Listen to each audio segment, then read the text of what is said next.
Hello, everybody. My name is Marco, and I'm happy to host this panel here. It's about digital signage security. I'm just looking if it's correct panel. Digital signage security and sustainability. I'm happy to have Greg from Google, Vincent from Intuiface, and Peter from Trison here. Trison UK. Doesn't make a difference? Well, we always like to be different, don't we? Yeah, that's why. I just asked that why. Okay. And yeah, let me do some short introduction. So about what's the panel about. So we have business digital science is getting more business critical. I'm so big at the screen. That's irritating me. It's getting more business critical. So the applications which are running on digital signage are getting more business critical, and therefore we also need security and cyber attacks getting more and more in the internet, and we also had in the past some attacks which are also got public in digital signage. And the digital signage solutions are also getting more integrated with other systems like pricing systems, ERP systems, whatever. And so they are not isolated anymore. So we have more and more systems which are integrated. And therefore, we need some kind of access control, of course, encryption solutions, and also very important is some kind of physical safety, so that if you touch the screen or you put in USB dongle or whatever. And on the other hand, we also have then to have an eye on sustainability in the case of reusing existing hardware, extending the lifetime, and doing, of course, software updates to come back to also maybe to have more efficient operating systems running to save energy and have in the same thing more security. So we have here on the stage Craig and Vincent and Peter, and with all their experience. And let's start with this type of security. Maybe from your side, Craig, we start from the Google perspective. You're also very long in the business with Google, and Google says the whole time we've never attacked or prevent whatever. Yep.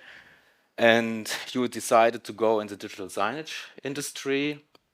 And yeah, from your point, when you looked at your solution, also in the point of security and also how you communicate maybe with other systems, you have the possibility to run different signage solutions on your software. Yep. Yeah. No, absolutely. So ChromeOS has long been a very secure operating system. It's the reason it's so big in education, for example. So many children now use those for school because it is so secure for that application. And Google kind of looked at it and said, well, actually, that makes perfect sense to put it into such a customer-facing, business-critical situation like digital signage and kiosk. And you only have to have a look around at some of the legacy systems that are out there, and you see those blue or black screens and people up ladders, plugging in USB sticks, and typically typing in admin, password, username, whichever way around it is. And you think, well, actually, there's got to be a better way, and ChromeOS is that better way. It's secure by nature, and as you rightly said, it's had 0 reported ransomware attacks on ChromeOS, and it's so secure to the point that you don't even need to install antivirus software on those applications. It is a standalone secure system that you can use to run solutions like these guys have. Peter, you're using ChromeOS in your real life? Extensively, thousands of So endpoints. it exists really? It's a real thing. Real thing, okay, that's good to know. It's a real thing. It's really good. It saved us lots of time and money and sleep deprivation as well. Had you had in the past security issues or whatever? We've never had any security issues. I think that the nightmare scenario is something on screen that shouldn't be on screen. Yeah. There's lots of things that could be. We've never had any instances of that. That has happened, but normally it's a USB stick that someone puts into a Samsung screen that just auto plays. I mean, that you should be able to avoid with modest amounts of intelligence. Where we've had issues is more in the reliability of the estate, or how do you control when it's end of life? What do you do with the device? How do you switch it off? How do you repurpose that equipment? I think the other issue that we've got, there's two that we didn't really mention. The first is, where's your data hosted? A lot of people don't really think about that, but is it in the US or is it in Europe? And are you putting that data in the right place? So are you compliant? And I think the other thing is people. People are your biggest single security risk. If I've still got access to a platform and I've been made redundant and I'm disenfranchised or I've got a problem and I can publish stuff, then there's no password security that's going to stop that because I already have the access. So how do you manage your user list? How do you stop people from accessing systems that they shouldn't be able to access? Two-factor authentication, etc., single sign-on within your software platforms. That's we always worry about the people, less so the platforms, mainly because Google takes care of that for us. What kind of signage solutions are you using on top? Well, we have our own software stack. Yeah. It's called Signage Ninja, and that runs across multiple platforms, but mainly ChromeOS. Yeah. We also have other software platforms like Grassfish, etc., that we use on PC platforms where the client has expected us to put that in. What's really good is that where we're able to, we can also repurpose that hardware and move it over to ChromeOS by using Chrome Flex. So that's we'll come to that a little later. Vincent, you're doing a very good software for interactive solutions, and you also have a lot of possibilities to connect to different third-party solutions to gathering data. About security, what is your experience in this case? What is the best practice? What should you look at if you do some kind of third-party integration? Well, first, integration means that you are one component among many others, right? And in a system, each component must be secured, right? So first, you must look at how security is managed, how security is defined by within that component. And for example, us, the Intuiface platform, we have been certified ISO 27001 for the last 4 years. Yeah. And actually, we embarked on that journey because it's a real journey. It's an expensive, costly journey because we had the vision that in the future, 4 years ago, which is now, more and more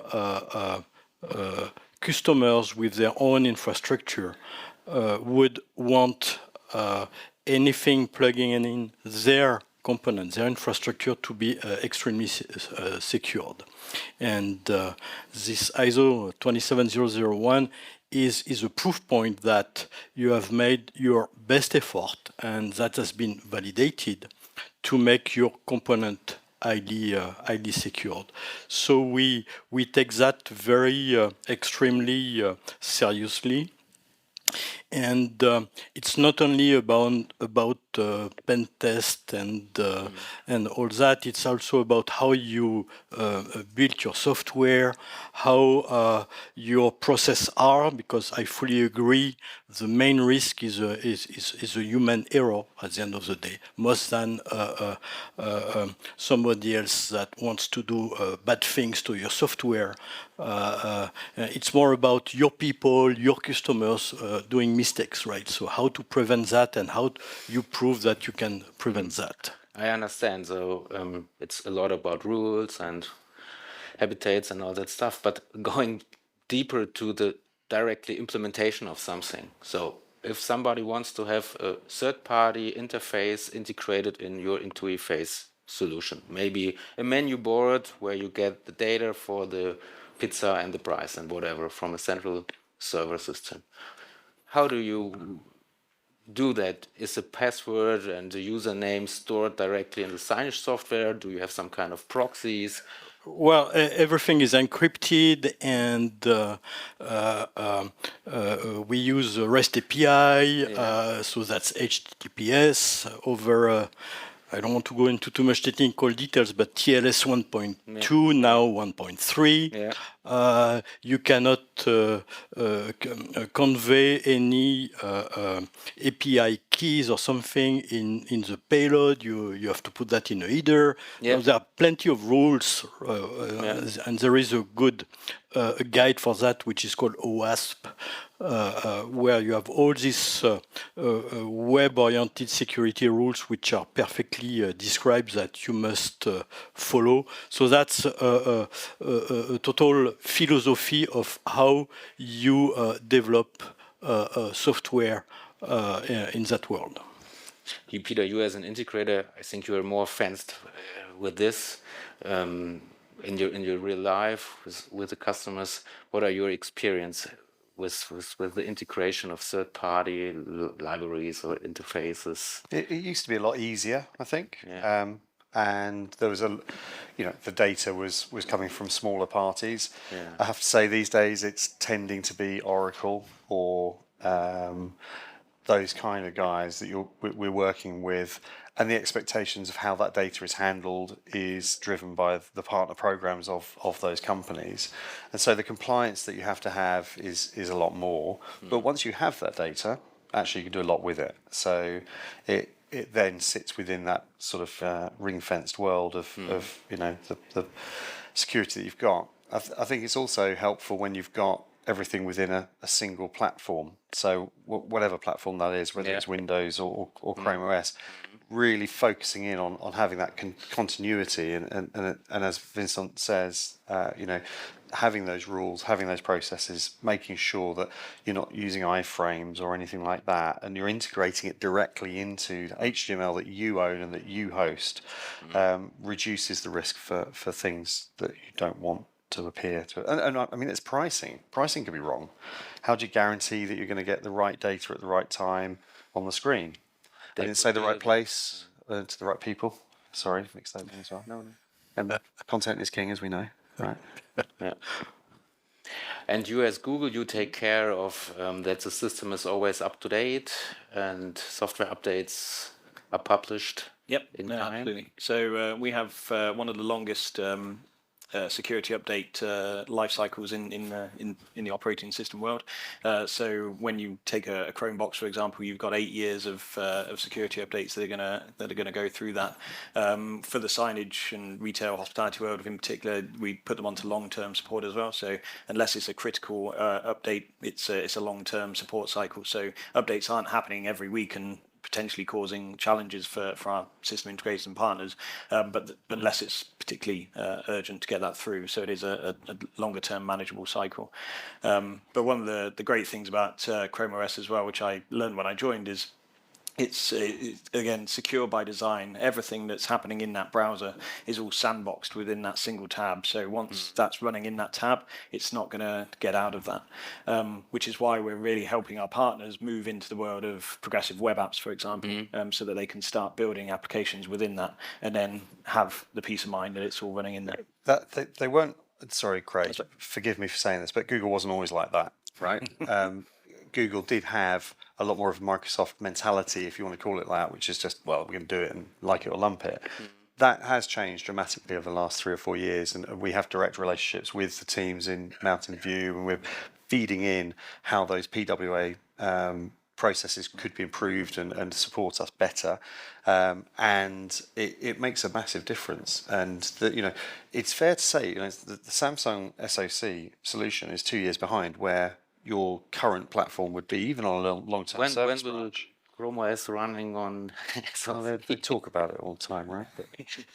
Let's have a beer. But it's important to know what versions you're running. I mean, the Chromium platform is brilliant, but you need to use the latest one. Yeah. You need to be up to date, and not all Chromiums are equal. Yeah.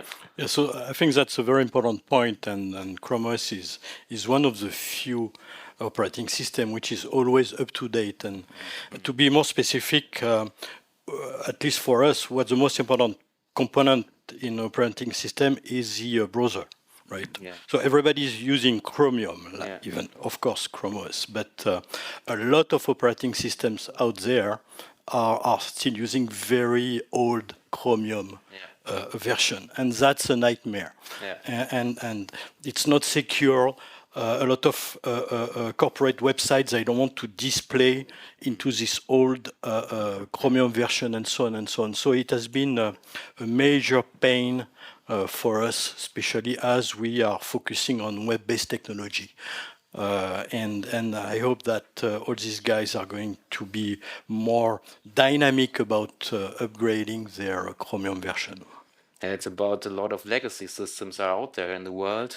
So if you are in a clean, isolated scenario where you have everything with homogeneous installation like ChromeOS, whatever, you can care about everything. But if you have a mixed installation, and I think a lot of installation out there are with something and old, whatever. I mean, and Windows 7. I mean, there's still loads of Windows 7 out there in the world. Yeah.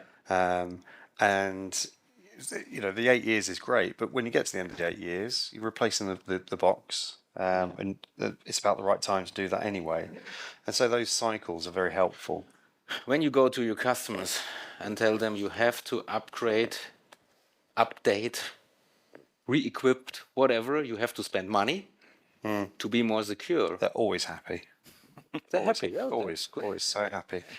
It's a great conversation, which always goes very well. Yeah. No, I mean, to be honest Do with you have your own hacker team to hack them to get more awareness? look, see, I told you. Always building bugs, right? Always building bugs. I think, do you know, customers, I think we take on a lot of that pain for them. They don't really talk about it a lot. Yeah. That you go through you know, we've all filled out the questionnaires, you know, all the things you've got, the processes you follow. Yeah. But once you've done that, there's very little actual kind of follow-up to that. Yeah. To be honest with you, I mean, I don't think we've ever been audited. We've never had a customer come around to our offices. From my experiences is if a company gets hacked, whatever, then you have a Then big you're book. audited, Then right? there's a focus. Yeah. Before that, nobody cares. So- you have to, as you said, you fill out the list. Yeah, and so you have to take it really seriously for your customers. So you know, I think they like that Google. I'm sorry, keep talking about Google, but it's cheap as a cost effective as a solution. Cost effective. Yeah. However, it's really the security that we're leaning on. It's all of the stuff that's in the background that nobody's ever going to really look at. But you have to own, and actually offloading that, outsourcing that to, you know, the big G with the trillions of dollars investment cycle makes sense, right? Because are you going to do it all yourself? Are you going to own all of that, you know, safety and security? Are you going to make sure your data centers are fully redundant? Are you going to ensure that your legislative cover is all there? Of course you're not. Running businesses trying to sell stuff. So it has to be right. And I think that's where there isn't that same support from Microsoft.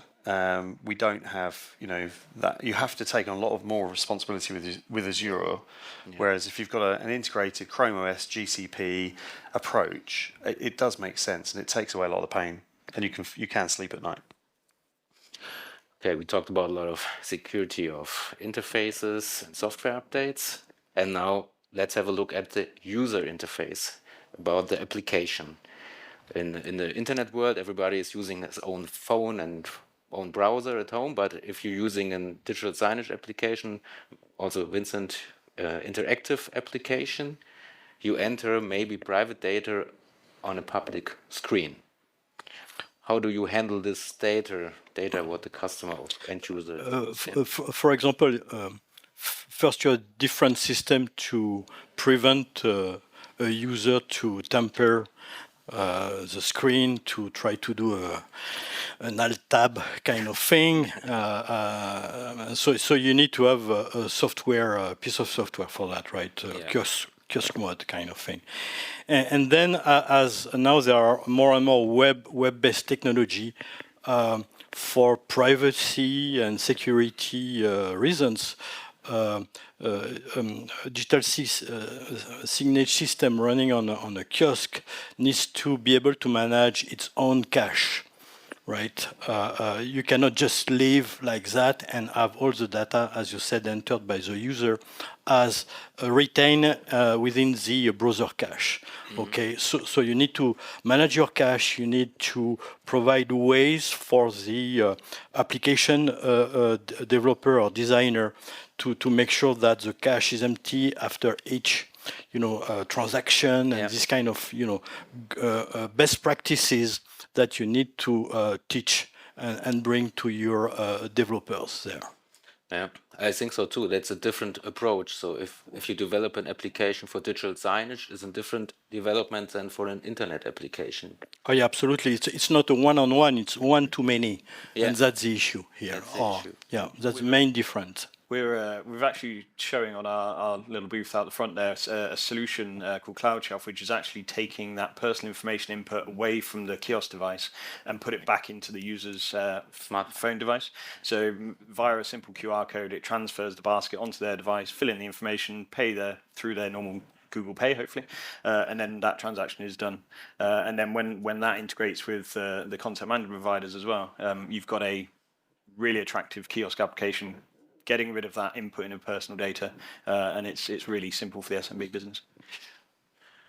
How do you have what's your experience from real life applications? What you have a big. Sometimes customers come to you and they want to put their website on a kiosk. Yeah. I say sometimes, that's quite often actually. Yeah. And so we spend a lot of time trying to explain that it's better to create a customized experience for the interactive kiosk, which allows you to then do everything we've just talked about, which is move the data into a safe place. When you can't do that, I would suggest it's almost worth not doing the kiosk application at all and letting someone else do it, because it becomes so complicated and so risky. Yeah. I was at we did a survey of a few customer sites recently, and they had tablets embedded in the wall to do a selfie experience in a fairly basic app. Very easily, I could just get into the tablet device. I mean, it was so simple. It's running Windows on the device. And it's terrifying, really, isn't it? But I think there's quite a lot of those out there still that you can kind of just drag up the taskbar, and I think they give it to some kind of agency. They do it, and then it's scrap because it's not done for digital signage. It's not done for unintended running, whatever. Yeah, but haven't even quit the Explorer. Yeah. I mean, obviously, ChromeOS has a dedicated kiosk mode, which And then it's one app. Isolated. That's it. It's just one app, Yeah. and it's impossible to break that. It's just impossible. So, I think the real world experience is make sure it's custom, make sure it's bulletproof, and to put anything into when you talk about compliance with banks and financial stuff, it's pretty heavy. So we're running out of time, and we have to talk about sustainability, about reusing or recycle hardware, and the promise of Google ChromeOS or ChromeOS Flex in this case, is to reuse existing x86. That's right. Yeah, you're good. So one of the things that we quickly discovered is actually there's a lot of devices out there not running ChromeOS. So we really wanted to make sure that we could get our reach as far and as wide as we could for these applications.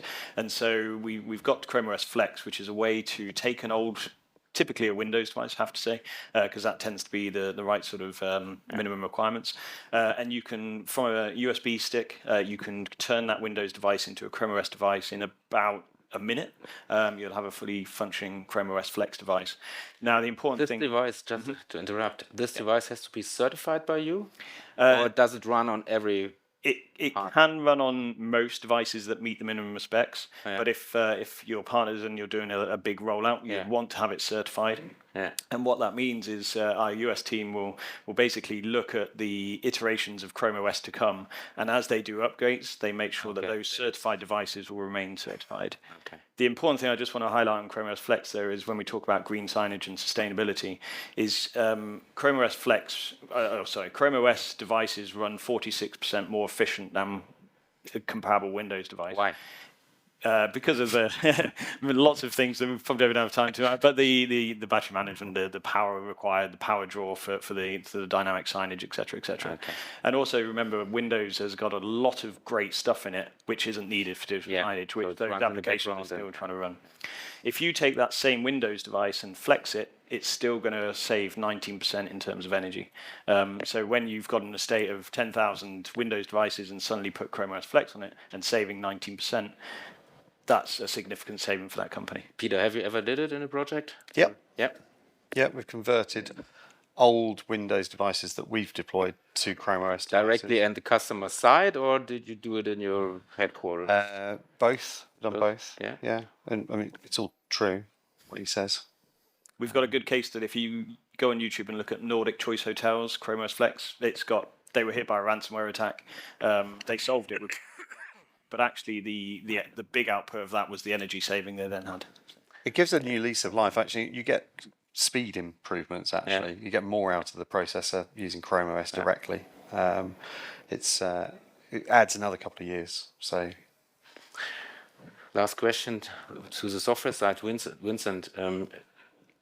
From the sustainability view on the software side, we learned that ChromeOS uses less energy or is more efficient. And do you also do something in your software to be more efficient? Do you have some kind of No, absolutely. With, for example, our new generation of player technology, which is completely now web-based. It's a smaller footprint. And in terms of architecture, we make sure to there is a killer in software, which is you have a looping wait, right? Yeah. And a lot of software has been designed like that, and that's not very energy efficient. And so we have removed that. We are more interrupt driven and these kind of things. So at our own level, we try to bring a little bit more efficiency to the full stack. Perfect. Just one thing. I was going to say content.